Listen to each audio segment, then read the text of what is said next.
अस्सलाम वालेकुम नाजरीन, मैं हूं आपका होस्ट तारिक खान यूसुफ। इस वक्त तख्तबाई से कंट्री न्यूज़ डिजिटल के साथ आपकी खिदमत में हाजिर हूं। नाजरीन, जिस तरह आपको मालूम है कि महंगाई की लहर ने पहले पूरे मुल्क को अपनी लपेट में ले रखा है, लेकिन रमज़ान के आते ही महंगाई के लहर में मज़ीद इजाफा हो गया है। फलों, सब्जियों, गोश्त और दीगर अशियाई खुर्दनोश की जो कीमतें हैं वो आसमान से बातें कर रही है। गरीब हो या अमीर हो, सब के सब कीमती खरीद जवाब दे चुकी है और कोई भी इस तरह नहीं है, इस तरह एक पर्द बाकी नहीं जो अपने लिए फल आसानी से खरीद सके, अपने लिए सब्ज़ी खरीद सके, अपने लिए गोश्त खरीद सके, क्योंकि कीमतें जो है वो ख़ुद साख्ता तौर पर बढ़ चुकी है और इंतज़ामिया जो है वो मुकम्मल तौर पर प्राइस कंट्रोल करने में नाकाम हो चुकी है। इस हवाले से हमारे साथ कुछ शहरी मौजूद है, आइए इनसे बात करते हैं। अस्सलाम वालेकुम। वालेकुम अस्सलाम। महंगाई का क्या सूरत हाल है तख्तबाई में?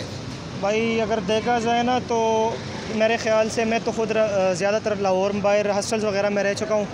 तो जब मैं रमज़ान से तकरीबन 3-4 हफ़्ते पहले आया इधर, मैंने देख लिया तो मेरे ख़्याल से उसी मुनासिबत से और आज के मुनासिबत से इंतहाई ज़्यादा फ़र्क है। और महीनों तो छोड़ दे, जो 2-3 दिन का फ़र्क आ गया है तो वो हमारी यही है ना कि तख्तबाई में अगर हम देख ले 3 दिन में हमें इतना फ़र्क दिखाई दे रहा है कि इसके अलावा तो महीनों में क्या फ़र्क आएगा। दूसरे साइड पे अगर हम देख ले तो हमारे गरीब लोगों को, गरीब को तो गोली मारो, ये जो साथ में जितने भी कारोबारी लोग हैं ना, पेशावर जितने भी है, उनके भी हालात इतने बुरे हो चुके हैं कि वो लोग भी ये सरकारी आटा के पीछे भाग रहे। अस्सलाम वालेकुम। वालेकुम सलाम व रहमतुल्लाहि व बरकातहू। महंगाई के बारे में आपका क्या कहना है? महंगाई की लहर में रमज़ान के आते ही काफ़ी इजाफा हो गया है महंगाई में तो इजाफा बहुत ज़्यादा हुआ है, क्योंकि लोगों ने बताया और हुकूमत ने भी न्यूज़ में बताया था कि रमज़ान महीने में इंशाअल्लाह महंगाई ख़त्म हो जाएगी और जो चीज़ें महंगा हुई है वो इंशाअल्लाह रमज़ान में उसकी कीमत कम हो जाएगी। लेकिन उसके कहने से रमज़ान में इजाफा और भी बड़ा हो गया, क्योंकि जो चीज़ 50 रुपये में मिलती है वो 150 में हो गई है, डबल इजाफा हुए है ना।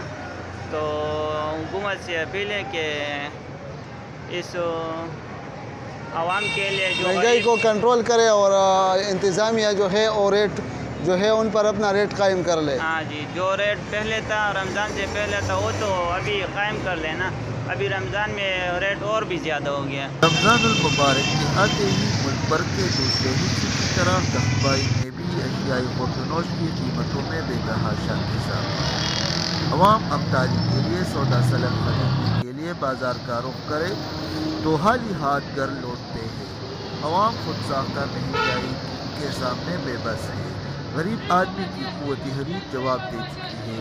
दुकानदार, कसाईयों, फरोशों और सरकारी नफीनामे के बरखिलाफ खुदसाख्ता तौर पर करने की चाहवाई किया है।